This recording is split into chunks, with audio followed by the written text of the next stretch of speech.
அனைவருக்கும் வணக்கம். அச்சய இலக்கணம் பற்றி ஜோதிட முறையில் அச்சய ராசியோட ஒரு சூட்சமமான ரகசியங்கள்,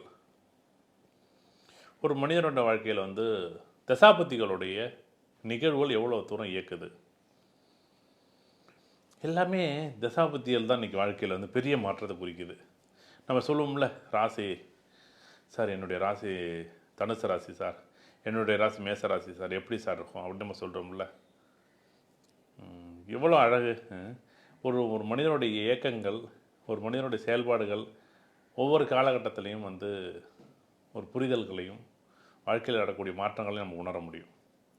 நம்ம உதாரணமாக இன்றைக்கி ஒரு தசையை எடுத்து பேசுவோம். குறிப்பாக இந்த சந்திர தசை என்ன பண்ணும் அப்படின்னா, உங்களுக்கு தெரியும் 10 வருஷம் இயக்கும் அப்படின்னு. அப்போ உங்களுக்கு அச்சய ராசி என்ன அப்படின்னு பார்த்தீங்கன்னா, ஒன்று உங்களுக்கு ரிஷபமாக இருக்கும், இல்லை கன்னியாக இருக்கும், இல்லை மகர ராசி அச்சய ராசியாக இருக்கும். இந்த காலகட்டங்களில் ஒரு மனிதனுடைய வாழ்க்கை எப்படி இருக்கும்?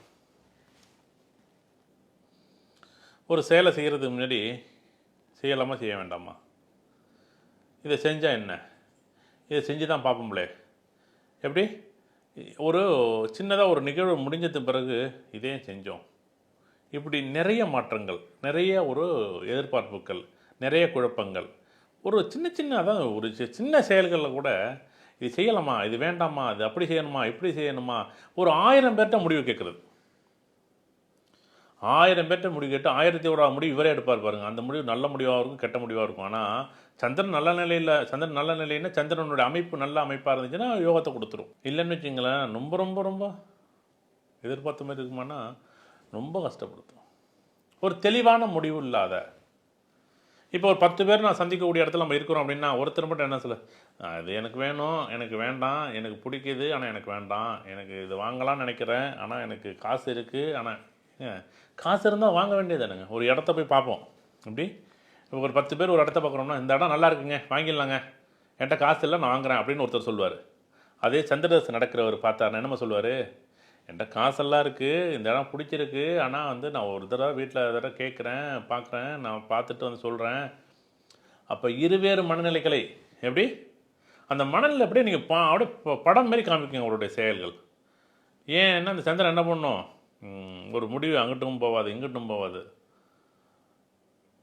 அதோட்டு இந்த சந்திர தசையிலையோ, சார் இல்லை சார் இப்போ சந்திர தசை மட்டும்தான் இப்படி இருக்கும், புத்தி இப்படி இருக்குமா நீங்கள் கேட்காதீங்க. புத்தியும் இப்படி தான் இருக்கும். புத்திங்கிற பேர் எப்படி இருந்துச்சு, எப்படி அந்த புத்தி அப்படி தான், அவன் புத்தி அப்படி தான் அப்படின்னு சொல்லுவோம் தெரியுமா, அவருடைய புத்தி அப்படின்னு தான் சொல்லுவோம். புத்தின செயல்கள், புத்தின எண்ணங்களுடைய பிரதிபலிப்பு, அப்போ அவருடைய உணர்ந்த நிலைகள். அவர் எப்பயும் மாற மாட்டாருங்க, அவர் இப்படி தாங்க. அப்போ தசா புத்தி வரும்போது, இப்போ உதாரணமாக ஒரு தசை எடுத்துருக்கோம் சார், தசை சந்திர புத்தி சார், எப்பயுமே அது அப்படி தான் சார், அது ஒரு குழப்பமான மனநிலை தான் சார் இருப்பார் அவர். இந்த சந்திர புத்தி வரும்போதெல்லாமே ஒரு ஒரு மனமாற்றத்தை குறிக்கும் சார். எல்லாருக்குமே அப்படி இருக்குமானா இருக்கும். ஒரு முடிவு எடுக்கும்போது 1 அல்லது 2 அல்லது 3க்கும் மேற்பட்ட கருத்துக்களை கொண்டு இந்த மனசு பதட்டப்படும். ஏன் நீங்கள் பார்த்தீங்கன்னா இந்த சந்திர தசையை நீங்கள் ஒன்றும் இல்லை, நீங்கள் உதாரணத்துக்கு ஒரு நாள் சந்திர வரும்போது பாருங்களேன், அந்த உடலில் இருக்கக்கூடிய மாற்றங்கள் நடுக்குங்க, அப்படியே உடல் நடுக்கம் இருக்கும். இந்த வெப்பநிலையை சரி பண்ணுறது பார்த்திங்கன்னா இந்த சந்திரன் தான், இந்த நீர்க்கிரகம் தான். பதட்டப்பட வைக்கும், பயத்தை உருவாக்கும், எண்ணங்களை ஒரு சீரான எண்ணங்கள் இருக்காது. ஒரு வாரம் என்ன பண்ணுவார், அந்த இடத்த வாங்கலான்ட்டு போவார், பேசிட்டு வரேன்னு சொல்லிட்டு வீட்டு அடுத்த ஒரு வாரம் அந்த வீட்டை பற்றியே பேச மாட்டார், அந்த இடத்த பற்றியே பேச மாட்டார். மறுபடியும் 6 மாதம் கழிச்சு அந்த வீடு வாங்கலான்னு மறுபடியும் போவார். ஒரு சீரான எண்ணங்களை இல்லை சீராத எண்ண ஓட்டங்களை கொண்ட ஜாதகர் அல்ல. அப்போ நீங்கள் ஒரு 500 பேர் இருக்கும்போது கரெக்டாக நீங்கள் கவனமாக பார்க்கணுங்க. எப்படி 500 பேர் இருக்கும்போது நீங்கள் பார்த்தீங்கன்னா 50 பேருக்கு சந்திர தசையோ சந்திர புத்தியோ, இல்லை செவ்வாய் தசை சந்திர புத்தியோ, ராகு தசை சந்திர புத்தியோ, குரு தசை சந்திர புத்தியோ போணுச்சுன்னா, இந்த சந்திர புத்தி போகக்கூடிய காலகட்டங்களில் எதிர்பார்த்த யோகத்தை கொடுக்குமானா கொடுக்காது சார். இப்போ இப்போ ரோஹிணி நட்சத்திரம் 1ஆம் பாதம், ரோஹிணி நட்சத்திரம் 2ஆம் பாதம், ரோஹிணி நட்சத்திரம் 3ஆம் பாதம், ரோஹிணி நட்சத்திரம் 4ஆம் பாதம் இப்படி இருக்குது சார். ஆமாம், 10 வருஷம் சந்திர தசை. இந்த 4 நட்சத்திர பாதங்களுக்கும் தனித்தனியாக பிரிக்கணும்யா. அப்போ ஒரு நட்சத்திர பாதத்துக்கு 30 மாதங்கள். இதை தான் நம்ம அச்சய இலக்கண பദ്ധதி பாகம் 2 அச்சய ராசிங்கிற நூலில் நம்ம எழுதியிருக்கிறோம்.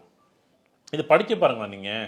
ஏன்னா அது படிக்க போகும்போது உங்களுடைய வாழ்க்கையில் நடக்கக்கூடிய நிகழ்வுகள் அந்த 30 மாதம் என்னுடைய வாழ்க்கையில் வந்து ஏதாவது ஒரு செயல்களில் இருக்கக்கூடிய காலகட்டங்களில் ஒரு தெளிவற்ற சிந்தனை.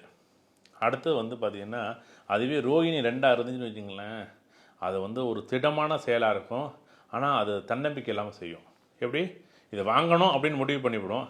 ஆனால் வாங்கினோம்னா இது ஒரு பெரிய உள்ளுக்குள்ளே ஒரு போராட்டத்தை உருவாக்கும். திருவோணம் 3ல் ஜாதகர் முடிவு எடுக்க மாட்டார்.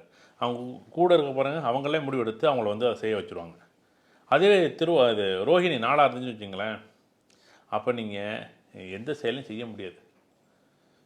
இந்த ரோஹிணி நட்சத்திரம் 1, 2, 3, 4 பாதத்துக்கும் ஒவ்வொரு பாதம் எவ்வளோ சார் அப்படின்னு கேட்டிங்கன்னு வச்சுங்களேன், 30 மாதங்கள், 2.5 வருடங்கள், 30 மாதத்துக்கு இப்படி தான் இருக்கும்.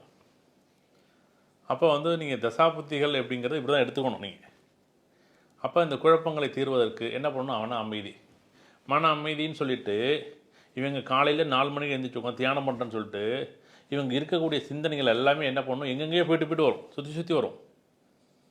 இவங்க தியானமோ யோகாவோ பயிற்சிகளோ இந்த நிகழ்வு எல்லாமே வந்து இந்த சந்திரனோட பயிற்சிகள் எப்படின்னு பார்த்தீங்கன்னா, இந்த கோச்சாரத்தில் 2.25 நாட்கள் ஒரு ஸ்பீடு கிடுகிடுன்னு நான் செய்யணும்னு நினைக்கும். ஆனால் வேகமாக அந்த செயலை செஞ்சுட்டு மறுபடியும் வந்து பேசாமல் அமைதியாக உட்காந்துருக்கும். அதுக்கு மெதுவாக அழகாக செஞ்சுருக்கலாமே, அப்படி தானே செய்யணும். ஆனால் அந்த சந்திரதசை அப்படி செய்யவே செய்யாது. உங்களுடைய வாழ்க்கையில் யாருக்காச்சும் சந்திரதசை போணுச்சுன்னா அப்போ நீங்கள் அமைதியாக உட்காந்து ஒரு செயலை ஒரு திட்டமிட்டு, இப்போ இந்த 8 மணி நேரம் இருக்குது, 8 மணி நேரத்தில் 1 மணி நேரம் இதுக்காக செலவு பண்ணலாம்னு சொல்லி 1 மணி நேரம் நீங்கள் எடுத்துக்கிட்டிங்கன்னா 15 நிமிஷத்தில் அந்த செயலை செஞ்சுருவீங்க. மீத 45 நிமிஷம் சும்மா தான் உட்காந்துருப்பீங்க. அது 15 நிமிஷம் அவ்வளோ ஸ்பீடாக வேலை பார்க்கணும், அந்த 15 நிமிடம் இவ்வளோ விஷயத்தை செஞ்சுட்டு அப்புறம் 45 நிமிஷம் உட்காந்துருக்கணும் தேவையில்லையே.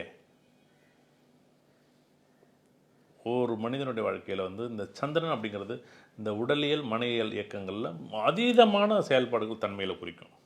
இல்லை சார் இப்போ சந்திர தசை மட்டுமா அப்படின்னா எல்லா தசையும் இப்படி தான் இருக்குது. அடுத்தடுத்த தசையும் நம்ம பேச தான் போகிறோம், ஒவ்வொரு தசையும் பேச போகிறோம். இது பொதுவான இன்ட்ரோடக்ஷன். இப்போ இது வந்து வரிசையாக வந்து கே தசையிலையோ சுக்குர தசையோ சூரிய தசை சந்திர தசை வரிசையாக வரப்போகுது. ஒவ்வொரு திசையிலையும் இருக்கக்கூடிய மாற்றங்கள் என்ன, ஒரு திசையை பார்த்தோம். இப்போ உதாரணமாக இப்போ இன்னொரு விஷயம் பேசுவோம். இப்போ ராகு தசை வந்துச்சுன்னா அவர் என்ன பண்ணுவார், நம்ம எல்லாம் எப்படின்னா பேசுகிறதெல்லாம் கோடிக்கணக்கு தான்.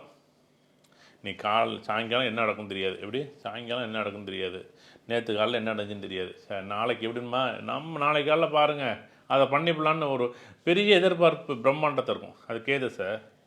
ஏன் இப்போ இதை பண்ணி என்ன பண்ண போகிறோம் அப்படிங்கும். அது சுக்கிரதசை. எல்லாமே நம்மள்கிட்ட இருக்குது அப்படிங்கும். எப்படி அங்கே இருக்கா இல்லையாங்கிறதெல்லாம் இல்லை. இந்த சூரிய தசை என்ன பண்ணும், நமக்கெல்லாம் வந்துடுங்க அப்படி ஒரு பெரிய ஒரு அனுமானமாகவே இந்த சூரிய தசை சொல்லுவோம்.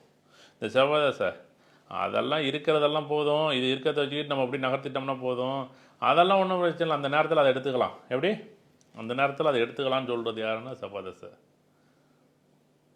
இந்த சனி தசை என்ன பண்ணுவோம், இருக்கிறதெல்லாம் போதும், இன்னும் கொஞ்சோண்டு மட்டும் சரி பண்ணால், எப்படி கொஞ்சமாக ஏதாச்சும் சரி பண்ணோம்னா இந்த வண்டி ஓட்டிவிடலாம், இந்த வாழ்க்கையை நடத்திவிடலாம். இந்த புதன் தசை என்ன பண்ணும் அப்படின்னு பார்த்தீங்கன்னு வச்சுங்களேன், அப்பப்பா இது இங்கிட்டு இல்லாமல் அங்கிட்டு இல்லாமல் இந்த சந்திரதசைக்கு அடுத்து கேது தசை தான், கேது தசைக்கு அடுத்து புதன் தசை. இந்த 3 தசாபுத்திகள் வரும்போது ஒரு இரட்டை மனநிலை.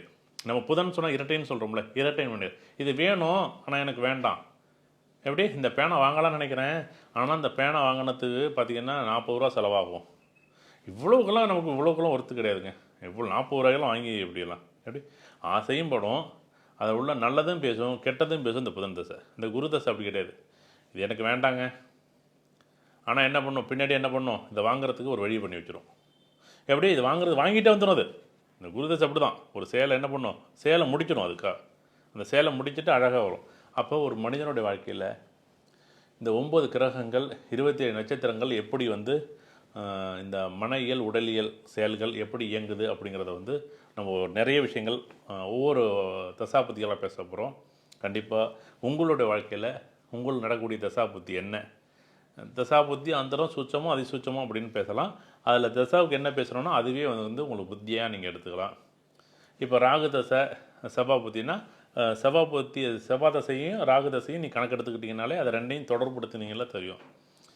அதெல்லாம் எங்கள் பக்கத்து வீட்டுக்கார் ஒருத்தர் இருக்கிறாரு, அவர் எங்கள் வீட்டுக்கு ஏதோ பண்ணிட்டார் அப்படிம்பாங்க. எப்படி இந்த செவ்வாதச ராகுபதி ராகுதச செவ்வாபதியில் இப்படி தாங்க ஒரு பேச்சு வரும். அப்படி இல்லைன்னா பக்கத்து வீட்டுக்காரன் சொல்லிட்டு போடுவான், எப்பா உங்கள் வீட்டுக்கு முன்னாடி ஏதோ எலுமிச்சம்பழம் ஒன்று கிடந்துச்சுப்பா அப்படி. எலுமிச்சம்பழம் ரோட்டில் போனோம் யாரோ ஒருத்தர் என்ன பண்ணுவோம் கீழே போட்டு போயிடுவாரியா. அவர் என்ன பண்ணுவார், அந்த நேரம் பார்த்தா அந்த எலுமிச்சம்பழம் பார்த்தோன்னா இது ஏதோ பக்கத்து வீட்டுக்காரர் நம்மளுக்கு செஞ்சிட போகிறோம். செவ்வாதச சந்திர புத்தி இதெல்லாம் எதுக்குங்க, இதெல்லாம் நமக்கு வேண்டாங்க. அடுத்த நாளும் மறுபடியும் அதே போய் இது நேற்று வந்துட்டு போனேன், ஆனால் இதை மறுபடியும் ஒரு தடவை பேசுவோம் அப்படின்னு. அடுத்து இது இல்லை வேண்டான்னு சொல்லிட்டு மறுபடியும் 2 வாங்கிச்சு. ஒரு குறிப்பிட்ட மனநிலையை வந்து செவ்வாய் சந்திரன் வந்து மன இயல்பை வந்து பிரிக்கும். அதுமாரி இந்த 9 தசாபத்திகளை வந்து ஒவ்வொரு தசாபத்தியும் நம்ம பார்க்க போகிறோம். இது ஒரு பொதுவான ஒரு வீடியோவாக தான் இந்த பதிவு பண்ணுறோம். ஏன்னா உங்களுக்கு நடக்கக்கூடிய தசாபத்திகளை வரிசையாக நம்ம பார்க்கணும். சின்ன சின்ன நிகழ்வுகள், உதாரணமாக குரு தசையாக இருக்குது, ராகபுத்தியாக இருக்குது, இந்த நேரத்தில் என்ன படிப்பில் கவனம் இருக்கணும். ஏன் படிப்பில் கவனமாக இருக்கணும், நம்ம படிக்கக்கூடிய காலகட்டங்களில் ஒரு படிப்பில் தடை ஏற்படுத்துறது. இல்லை சார் கல்யாணம் திருமணம், ஐயோ அப்பா எதிர்பாரா திடீர் திருமணம். இந்த ராகேதுகள் நட்சத்திரங்களில் வரும்போது பார்த்தீங்கன்னா எப்போ வந்தாலும் பார்த்தீங்கன்னா கண்டிப்பாக திடீர் திருமணம் தான் நடக்கும், பிரச்சனைக்குரிய திருமணம் தான் நடக்கும். அதோட ரொம்ப ரொம்ப கவனமாக இருக்கணும். அப்போ இந்த ராகுதசை குரு புத்தியிலையோ குருதசை ராகு புத்தியிலையோ வந்து திருமணங்கள் வந்து எதிர்பாராத மாற்று அல்லது அப்படிங்கிற ஒரு வார்த்தை எழுதணும். மாற்று மொழி, மாற்று இனம், மாற்று ஜாதி இப்படி எடுத்துக்கணும். இல்லை சார் இப்போ வந்து உதாரணமாக வந்து புதன் தசை கேது புத்தி, எனக்கு ஒன்றும் வேண்டாங்க எல்லாமே எனக்கு தெரியும் அப்படின்னு பெரிய ஒரு ஒரு ஒரு எல்லாத்தையும் தெரிஞ்ச மாதிரி பேசுகிறது, ஆனால் எனக்கு எதுவும் வேண்டாம் அப்படின்னு சொல்கிறது. ஒவ்வொரு தசாபத்தியும் ஒரு மனிதனுடைய வாழ்க்கையில் என்ன நடக்குது அப்படிங்கிறத பேச போகிறோம். கண்டிப்பாக இவங்களுக்கு ஒவ்வொரு வீடியோலையும் உங்களை சந்திப்போம். நன்றி, வணக்கம்.